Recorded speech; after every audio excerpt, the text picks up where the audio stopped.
In this video, we're going to take this Kyosho Mini-Z 4x4 and move the ESC and receiver from the back to the front. And it's got 3D printed parts: battery tray, servo mount, shock mounts, ESC mount, and I got all this stuff from eBay, so you can get that link in the description. And I've installed an Emax ES08 MA2 servo for stronger steering. And that wire goes all the way to the back, plugs into the receiver. And those are Hot Racing SCX24 shocks, SCX24 wheels, and then a Tactic micro receiver on the top. Quick look from the bottom. You can see that servo horn. I had to build it up a little bit, doubled them up, got some skid plates. And all of this is on a carbon fiber chassis. Those rails along the side of the chassis there are carbon fiber. And we've got brass knuckles in the front. Servo cable that routes all the way from the front to the back and then plugs right into the receiver. Here's a quick view from the back. You can see the receiver, the ESC, and the on-off switch.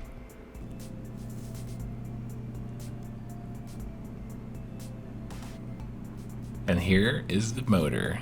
It's a Scorpion Mini-Z 9500 kV brushless motor. And that thing's got a ton of power. It's gonna spin really fast, and with as heavy as this is, when it hits something, it's gonna explode. So let's start by just taking off these rear bumper and rear shock mounts, disconnect them from the chassis. This is going to give us access to the ESC and the receiver, so we can get that hot glue out of there. But first, let's just take a look at how bad the center of gravity is right now. Mind you, the back is on the right side. That's not good. If you're going to crawl, that's going to hurt you every time. And I put a battery in there, and it really doesn't make a difference. It was still really bad. So let's keep unscrewing this stuff here. And while we're unscrewing, we also need to get rid of some of this hot glue. That'll help just pull off some of the big chunks that aren't really sticking to anything. It'll make cleanup a little bit easier. And now it's time to get the heat gun out. Good old Black & Decker. Time to nuke. Initiating. There it goes. Just melting it away. And I'm a little nervous. If you don't notice, the shock is actually underneath the chassis now because the shock mount is 3D printed and it will melt. Similarly, the tray underneath the ESC could melt too. So I'm, just being ginger. Let's see if we can pull it up here. Should be pretty easy. And there it goes. Let's speed up the video a little bit. We're going to do the other side, letting the left side cool. Right side heats up. And then it's going to just remove real easily. Yoink. Get some of this excess off.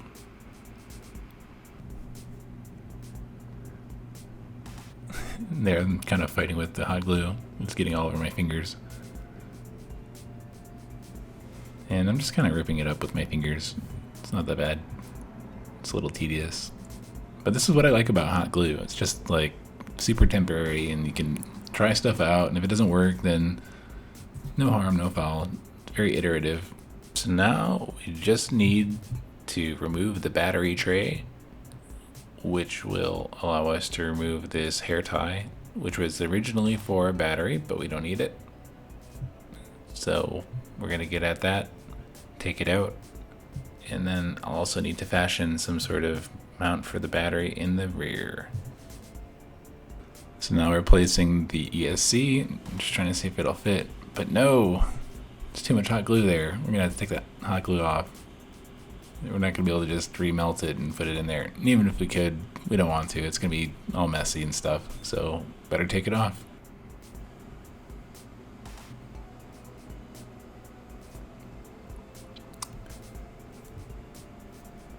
Okay, pretty clean. But let's take a look at the level on this thing. And yeah, the shocks aren't hooked up, but you can still see it's normally front heavy when you don't have the ESC in there. And that's probably because of the servo. But now we're going to actually try and place this ESC. And again, that's the Castle Micro Mamba X. Way overkill. And we're going to put it in upside down so that we have a nice flat mounting surface for our receiver. Same as we did when it was in the back. And it still has airflow, albeit just a little bit less, not like we need it. I lost the footage of hot gluing the ESC, but I used a little bit less hot glue than I did last time, which is good. So that's much cleaner. And here I'm also going to have to screw these shock mounts back in. I'll do that. And I've routed the cables for the power to the battery underneath the heatsink. And again, I lost the video footage of me applying the hot glue, so that's me kind of pantomiming it, fitting the body. Looks like it's okay. Quick test here, just to see how balanced it is. Oh, and it tips forward. Oh, it tips forward. Let's go further back. Go further forward. Oh, yeah. It's pretty good. And I'm just wiring it up now. Kind of routing these cables. Finding a good way for them to go. Kind of spin it around. Oh, yeah. There we go. Let's do a drop test. That's what we all want to see, is some drop tests.